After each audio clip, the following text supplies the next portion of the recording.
반갑습니다. 피곤하지만 내친 김에 한 김에 주제 18도 마저 하도록 하겠어요.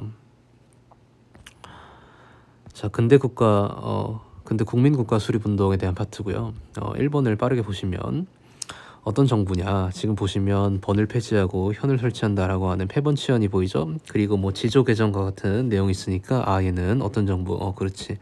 메이지 정부라고 하는 것을 알 수 있어요. 얘네가 했던 어떤 업적, 입헌 군주제를 규정한 헌법을 제정했다. 이거 정답이죠. 대일본 제국 헌법이 89년에 완성이 되게 되겠어요. 미일 하친 조약은 이거 주의해야 되는 게 일본의 개항과 관련된 조약들 있죠. 그러니까 미일 하친 조약이나 미일소 통상 조약은 메이지 정부가 출연하기 이미 전에 에도 막부에서 체결한 조약입니다. 그러니까 메이지 정부에서 개항을 한 게 아니고 개항은 에도 막부에서 시킨 거고 거기에 대해서 왜 이렇게 쉽게 개항하냐? 너무 무능해. 누가 막부가 라고 해서 들고 일어난 게 메이지 유신이잖아요. 그러니까 개항이 먼저고 메이지 정부가 나중입니다. 헷갈리시면 안 됩니다. 경사대학당은 중국이에요. 얘가 이제 나중에 베이징 대학, 사실 지금 이 강의를 찍는 시점에는 우리가 아직 이 진도를 나가지 않았지만 어차피 시험 하루 전 시험 기간에 이제 뭐 진도 다 나갔을 때 영상을 보고 있을 여러분들이기 때문에 다 아시잖아요. 그렇죠? 98년에 만들어졌던 이 베이징 대 원형 경사대학당입니다. 청나라죠. 통리기마모는 한국이죠. 양모운동은 뭐예요? 중국이죠. 이 개혁 광서제고 98년에 메이지 유신 모범으로 삼아가지고 강요유와 함께 개혁했대. 뭐야 이거? 변법자강운동. 다른 말로 이 98년이 무술년이야. 무술년. 그래서 무술변법이라고 하게 돼. 무술변법. 옳은 것 고르래요. 금릉기교구 설치는 양문동이죠. 금릉이 어디야? 난징. 철도를 파괴하며 반외세. 의화단 운동이죠. 의화단 운동. 얘는 양무운동. 청일수호 조규 체결의 배경. 얘는 뭐 딱히 없어요. 그러니까 얘는 뭐 굳이 따지자면 청나라는 영국이나 프랑스 같은 유럽 애들한테 꾸준히 당해왔던 거. 그게 배경이겠죠. 그래서 일본과 같은 그 아시아 국가의 어떤 그 손을 잡을 필요가 있었던 거고, 일본과 같은 경우에는 뭐 메이지 유신을 통해서 자신감을 얻어서 청과 대등해지겠다. 혹은 뭐 그 한국의 어떤 서계 사건, 그래서 정한론이 대두하면서 조선을 먹기 위해선 청과 대등해질 필요가 있다라고 하는 어떤 필요성에서 맺었을 거니까 그런 여러 가지 것들이 배경이 될 수 있겠죠. 서태후 등 보수파의 반발로 실패. 이게 정답이죠. 독립신문을 통해 이권수호 운동을 추진하는 것은 독립협회가 되겠습니다. 한국이죠, 한국. 학제 패번치연이 실시된 다음에 일본에서 발표된 학제. 적절하지 않은 거. 이게 뭐야? 패번치연은 메이지 유신의 결과 나오는 것인데 연도가 1871년이에요. 근데 이 연도가 그렇게 막 중요한 건 아니에요. 그냥 메이지 유신 연도는 꼭 알아야지. 68년인데 그냥 요 무렵에 있었다라는 것만 알아도 사실 풀 수 있으면 웬만한 문제들은요. 그러니까 이렇게 뭐 여유가 있으면 뇌 공간에 좀 여유가 있으면 넣으면 뭐 좋죠. 이 시기에 한성순보가 1883년입니다. 그다음 경인선이 1899년이었고요. 신청년이 1915년이죠. 그렇죠? 경사대학당은 1898년이고 니가타가 개항지로 결정되는 것이 언제냐면 1858년의 일인데 요게 발표된 이후 볼 수 있는 모습이 아닌 거니까 5번이 정답이 되겠네. 가나가 발표된 시기 사이에 있었던 사실로 옳은 것을 고르라고 합니다.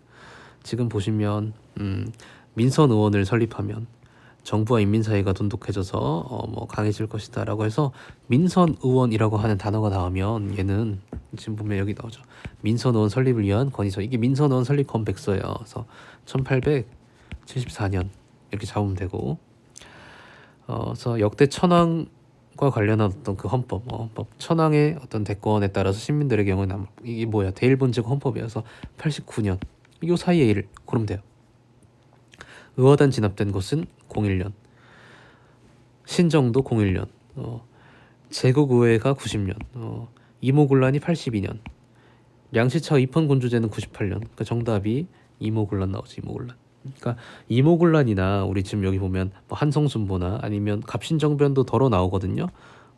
한국사에 있는 사건들은 수업 시간에 설명한 그 정도만 이제 알면 되고 연도만 좀 잘 알아줘. 연도만.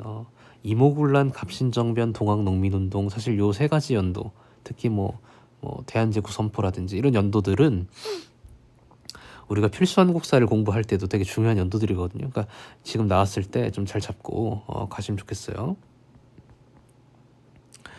엎드려 아래옵나이다. 외인이 일본인이죠. 양인의 앞잡이가 되어 경기 연해에 다가와 지난해의 경기 연해라고 하면 우리나라네. 우리나라 그렇죠. 지난해 무력 충돌을 빌미로 맹약을 요구하고 있다. 이에 대해 조정은 그 본질을 살피지 않고서 화친으로만 구차하게 보전하려고 한다.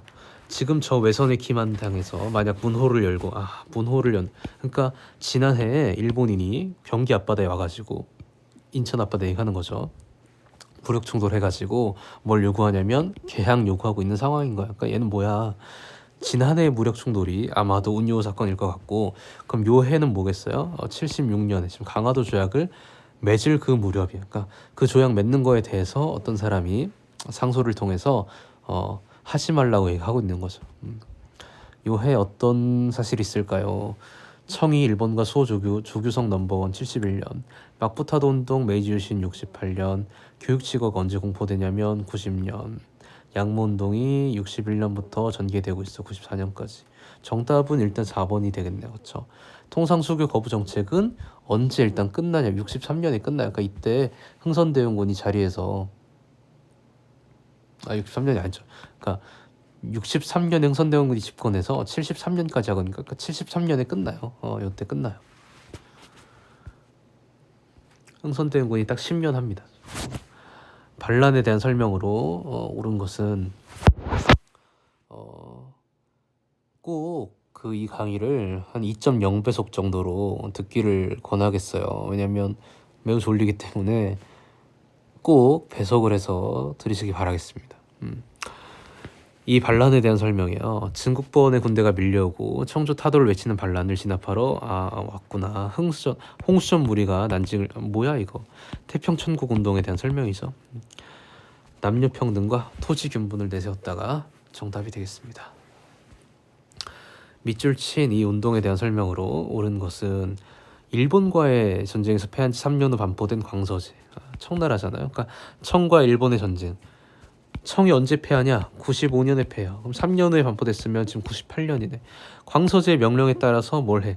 일본의 입헌 군주제를 본보기로 삼아서 개혁을 하는 이 운동은 병법 차강 운동이 되겠습니다. 서태후 등 보수파의 반발로 실패하였다. 이게 정답이 되겠네. 여기 지금 갑신정부에 대해 배경 뭐예요? 청푸 전쟁입니다. 참고로. 천하의 공의를 떨치기 위해서는 민선 의원을 설립해야만 합니다. 이것이 곧 천황과 인민의 사이를 혼연일치시킴으로써 뭐쩌고 해가지고 천황 나오니까 일단 일본 상황이고 그럼 민선 의원 나오면 민선 의원 설립컨 백서 연도 74년.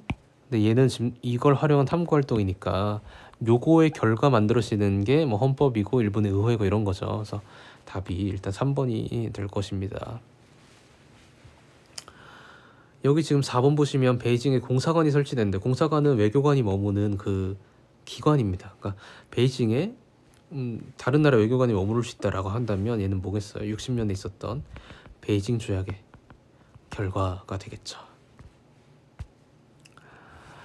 밑줄 친 개혁. 각국과 통상한 일에 화선이 날로 늘고 있다. 화선은 뭐예요? 증기선 얘기하는 거. 불로 이렇게 가는 그 배. 중국 안팎의 강과 바다를 막론하고 이기모두 양인 서양인에게 장악된 상태다. 신은 증국본 등과 더불어 수년 이래 개혁을 증국본과 함께 개혁을 했다면 이 신은 누구겠어요? 이홍장입니다. 이홍장. 증국본과 이홍장은 세트요. 세트. 그래서 이 개혁은 양무 운동일 거고 아니나 다를까 뒤에 보면 그 서양의 어떤 화선 이 선박을 구매하고 제조하자라고 하는 그러니까 서양이 유용한 것들을 받아들이고라고 하는 어떤 그런 얘기를 하고 있죠. 양무 운동 중체소용이 정답이죠. 중체소용. 과거제 폐지는 언제예요? 과거제 폐지는 광서 신정 때 하죠. 광서 신정 때. 밑줄 친 신정부래요. 의회 설립을 요구하는 민선 의원 설립 건백서의 제출로 활동이 본격화되었지만 신정부가 탄압했다라고 해서 신정부는 메이지 정부라는 것을 알 수가 있고요. 이들의 정책으로 옳은 것. 밀하친 조약은 에도 막부에서 했다 그랬죠. 베르사유 조약 조인을 거부하였다. 얘는 좀 설명. 우리가 저기 1차 대전 하잖아요. 1차 대전의 결과 14년부터 18년까지 요때 전쟁이 끝나서 19년 1월 달에 이 1차 대전의 승전국들이 모여서 전리품에 대한 이제 협상을 하면 앞으로 세계 질서를 어떻게 꾸려나갈 것이고 또 이 전쟁에 참여해서 승리한 나라들은 어떤 보상을 받을 것인지에 대해서 어디에? 프랑스의 베르사유 궁전에 모여가지고 회의해요. 그걸 이제 파리 강화 회의라고 하는 거예요. 많이 우리 나왔죠. 파리 강화 회의. 이 파리 강화 회의는 3.1 운동에도 영향을 줬고요. 그 다음에 일본의 21개조 유구가 여기서 승인이 되었었고요. 그래서 오사 운동의 어떤 발발에도 어떤 영향을 주었던 그 사건이 파리 강화 회의입니다. 이 회의의 결과, 사람들이 막 회의할 거 아니에요. 그 회의 결과를 문서로 기록으로 남기고 서명됐겠죠. 그렇게 맺어지는 조약이 바로 베르사유 조약이야. 그러니까 베르사유 조약은 1차 대전이 끝나고 그 끝난 거에 대해서 열강들이 합의한 조약인 겁니다. 얘는 19년 6월에 맺어져요. 그럼 그 사이에 뭐가 있겠어?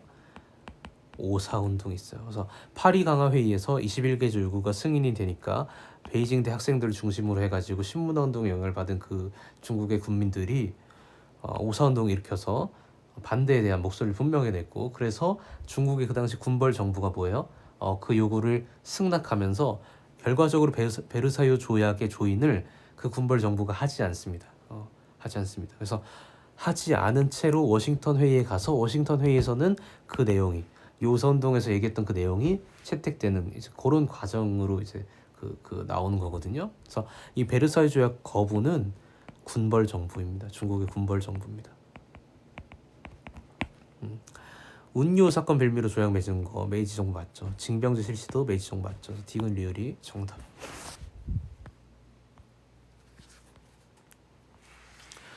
가 운동이야. 천부 천형 뭐 남녀평등 청조타도 뭐야 태평천국 운동이죠. 뭐 상제 뭐 이런 거 나오고 태평천국. 이용장 등의 어떤 주도로 진압이 되었다. 지금 여기 산둥성 시작 뭐야? 의화단 운동이야. 민족 자결주 영향 3.1 운동입니다. 난징 조약 체결의 원인은 뭐야? 아편 전쟁이죠. 소학교령이라고 하는 게 있고, 지금 보면 아동의 학력 뭐 해서 보통 교육을 받게 하는 의무 교육이야. 이 당시에 동아시아 그 국가들 중에서 이 소학교 단계에서 의무 교육했던 것은 일본밖에 없습니다. 얘는 일본이야. 천황의 통치권을 규정한 헌법 제정, 이게 정답이 되겠죠. 참고로 이 덕체지를 강조하는 교육입국 조선은 대한제국입니다. 대한제국. 고종 1895년의 일이었습니다. 밑줄 친 서한. 이 문제 많이 틀렸어요. 이 문제는 첫 줄에서 끝내야 되는 문제입니다. 두 나라 사이 협의에 의한 관제율, 협정관세야. 일방적인 영사재판권을 규정한 조약이야. 그러면 생각해봐. 응용해야 돼요. 우리가 지금 난징 조약, 텐진 베이징 조약, 그 다음에 밀하친 조약, 밀소 통상 조약, 강화도 조약, 사용 조약까지 크게 6가지 조약. 여기 이제 후몬 조약까지 하면 7가지 조약을 배웠었는데, 그 조약들 중에서 협정 관세가 규정된 조약은 몇 개일까요? 잠깐 생각해봐. 그렇지. 몇 개냐면 2개입니다. 2개. 난징 조약에서 처음에 협정 관세가 있죠. 그리고 뭐 있어요? 밀, 수호, 통상 조약에 협정 관세 있죠. 강화도 조약에 관세 없죠. 그죠? 4.10 조약에서 우리 관세 있다고 안 배웠었죠.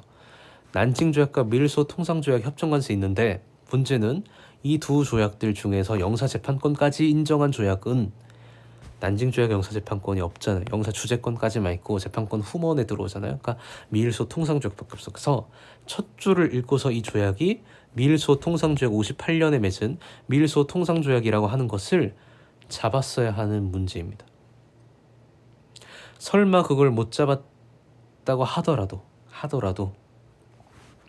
내가 난징 조약에 영사재판권이 있는지 없는지 기억이 잘 가물가물해. 그러면 뒤에 걸 좀 보시면 확실해집니다. 워싱턴은 미국이죠.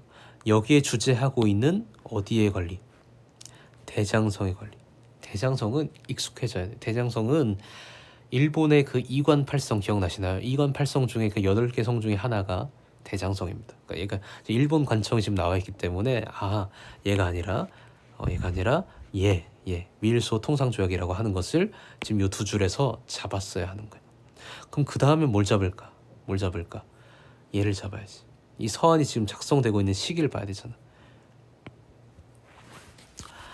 이 미일소 통상조약의 조약 개정 가능 기간이 조약을 체결한 지 171개월 후래요. 그럼 얘가 지금 58년에 체결했으니까 171개월이면 몇 년이에요? 한 14년 정도가 돼요. 14년 정도가. 51이 40. 14년 정도. 그러면 1872년에는 개정할 수 있는 거야. 그럼 이 서한은 1872년에 작성되었냐? 그렇지 않죠. 왜? 1872년이 바로 그 개정 가능 기간의 시작인데 그게 이듬해로 다가왔다라고 하는 거 지금이 1872년이 아니라 언제? 1871년인 거야. 지금 요 글이 작성된 시점은요 1871년입니다. 1년. 요때 뭘 볼 수 있냐? 우리 찬양회는 1898년에 만들어졌다고 배웠어요. 우리가 여러분들이 지금 이 영상을 보고 있는 시점에는 배웠을 겁니다. 닝보에서요 상행위를 하고 있는 외국 상인은 닝보가 언제 개항돼요? 상하이, 광저우, 푸저우, 닝보, 샤먼이잖아요. 그러니까 5개 그 난징 조약에서 개항했던 5개 항구 중에 하나니까 1842년 이래로 쭉 외국 상인은 상행위를 하고 있겠죠. 그러니까 답은 일단 2번이고 도쿄대가 77년 중의원에서 연설하고 있는 정부 대신이라고 하면 의원이니까 90년에 의회가 만들어지잖아요. 요 이후에 그 다음에 아주화친회는 07년이죠. 그러니까 답이 2번이 되는 것입니다. 만약에요 조금 어렵게 나왔다면 지금 요게 1871년이니까 우리 1872년에 있었던 사건들은 굉장히 많잖아요. 만약 여기에 일본이 양력을 채택했다. 72년이죠. 혹은 뭐 양력을 쓰고 있는 뭐 일본의 뭐 공무원이라고 했으면 틀렸을 거예요. 그렇죠? 안 되는 거예요. 아니면 뭐 도요신보 187이 나오죠. 도쿄와 그 요코하마 사이를 잇는 그래서 도쿄를 출발해 요코하마로 기차를 타고 가는 뭐 학생 이러면 역시 틀렸을 거예요. 안 되는 거죠. 그 다음에 뭐 신보 상하에서 신보를 읽고 있는 상인 했어도 틀리는 거예요. 그런 식으로 이제 생각해 볼 수 있는 아주 좋은 문제였습니다. 밑줄 친 조서가 반포된 시기에 지금 이 천황이 일본의 상황인 거고요. 천황이 조서를 반포해서 후쿠이현을 설치했대요. 뭐야 이거 패번치현에 대한 설명. 패번치현 아까 71년에 일어났다고 배웠지만 사실 이걸 몰라도 풀 수 있는 게 밑에 줄에 보시면 도쿄와 요코하마에 있는 철도 도요신보 1872년 도요선 1872년 근데 그게 이듬해라 했으니까 요 조서가 반포된 시기는 역시 71년이야. 그쵸? 이 시기에 이용장의 시도로 군수산업 중국은 양문동을 61년부터 94년까지 하고 있습니다. 그러니까 지금도 하고 있었어요. 답 1번이고요. 광무개혁은 97년부터 있었습니다. 그다음에 경사대학당 98년이죠. 중의원 선거도 90년이요. 선거 90년. 막부타도 운동 68년이었겠죠. 그러니까 답이 1번이었습니다. 이신 정부가 징병제하고 학제 개편하고 3인평등한다. 메이지 정부야. 정답은 4번입니다. 나머지 안 봐도 되죠. 기억이 있던 시기 일본의 태양력 도입은요 1872년. 같이 하면 조선은 1896년. 청이라고 하지 말고 중화민국이라 하자. 중화민국은 1912년 신해혁명 때. 그쵸? 꼭 외워야 하는 연도 3인방입니다. 양력 1872년에 뭐를 볼 수 있을까요? 광무개혁은 97년부터요. 도쿄대학 77년부터요. 광저우에서 교육하는 영국 상인은 볼 수 있죠. 얘는 언제부터요? 정확하게 연도를 찝을 수가 없죠. 사실 불가능하죠. 왜냐하면 뭐 난징 조약에서 광저우가 개항되긴 했지만 사실 그 전부터 영국 상인들은 광저우에서 공행을 통해서 무역을 하고 있었기 때문에 아주 옛날부터 있었을 겁니다. 자, 베이징 주재공사와 해군 장군이 보낸 심각한 소식들에 비추어 보건대 최근 산둥에서 일어난 봉기가 확대되고 있다. 여기서 힌트 잡아야 돼. 산둥에서 일어난 봉기하면 의화단인가? 베이징에 있는 러시아 제국 공사 관원의 생명과 재산 등을 보호하고 특히 이 사건으로 인해서 지금 이게 아마도 러시아가 지금 쓰고 있는 거예요. 왜? 그런 러시아를 지금 러시아의 그 공사 관원들을 보호해야 된다며. 그 러시아가 쓰고 있으니까 그런 얘기 하겠지. 그러니까 러시아가 보기에 이 사건으로 인해서 일본군이나 기타 외국 군대가 들어오는 사태 지금 예측하고 있죠. 그러니까 얘는 의화단 운동입니다. 의화단 운동. 부청 멸량 답이 4번이 되겠네요. 그렇죠. 얘는 3번은 청일 전쟁이죠. 5번은 러일 전쟁입니다. 18번 마지막 문제인가요? 중국은 원명원에서 치욕을 겪은 후 큰 충격을 받아 병제 개혁과 해안 방어를 중요 과제로 여기고 이 운동을 전개하고 있다. 그래서 뭐 금릉 기기국이 이 운동의 결과 나온 거니까 이 운동은 양무 운동이고요. 참고로 이 원명원은 누가 만들어요? 카스틸리오네가 설계를 담당하죠. 그쵸? 예전에 그 배웠을 겁니다. 그쵸? 앞에 돌려보시면 있어요. 이 카스틸리오네가 설계했던 이 원명원 별장이에요. 그 황제 별장. 이 원명원은 언제 이게 그 불타서 없어지냐면 2차 아편전쟁 때 2차 아편전쟁 때 영국군에 의해서 불타 없어집니다. 그래서 얘를 그 누가 좀 이렇게 좀 복원하려고 했냐면 서태후가 좀 복원하려고 했어요. 왜냐면 서태후가 그 한풍제 그 자기 남편하고 처음 데이트한 곳이 원명원이야. 그래서 이걸 굉장히 그 복원을 하려고 했었고 이 원명원 복원 작업에 많은 돈을 쓰면서 사실 그리고 그냥 뭉뚱그려서 서태후의 사치라고 했지만 서태후가 뭐 밥 먹는데 혹은 뭐 옷 입는데도 사치 많이 쓰겠지만 이런 원명원 같은 거 이제 짓는 거에서 돈을 많이 쓰는 바람에 그 북양함대 같은 거 제대로 훈련을 못 시켜가지고 청일 전쟁에서 청이 지는 것이죠. 그런 이제 원명원도 하여튼 그런 이제 스토리가 있습니다. 여담이었고 양문동이면 답 찾는 거는 뭐 쉽죠. 한인 관료들이 주도했다. 이름 될 수 있어야 돼. 누구? 그렇지. 증국번 이용장. 군벌 타던 뭐야? 북벌이야. 북벌. 북벌은 언제부터? 26년부터 28년까지지. 장지스가 완성하지. 어디 출발해서 광저우에. 홍콩 한량은 뭐예요? 아편 전쟁이야. 삼국 간섭의 영향을 받아 전개된 것은 뭐겠어 이거? 뭐 조선에서 러시아 뭐 칠러파들을 막 육성해 가지고 등용한다든지 뭐 이런 것들이 있겠죠. 자, 여기까지 해가지고 잘 보시고요. 문제 잘 풀어보시고 복습도 좀 철저히 하시고 요 밖에 뭐 마더턴 같은 거 풀어가지고 저기 뭐 학력평가 있죠. 그 교육청 학력평가 문제들도 좀 잘 풀어보시고 해보세요.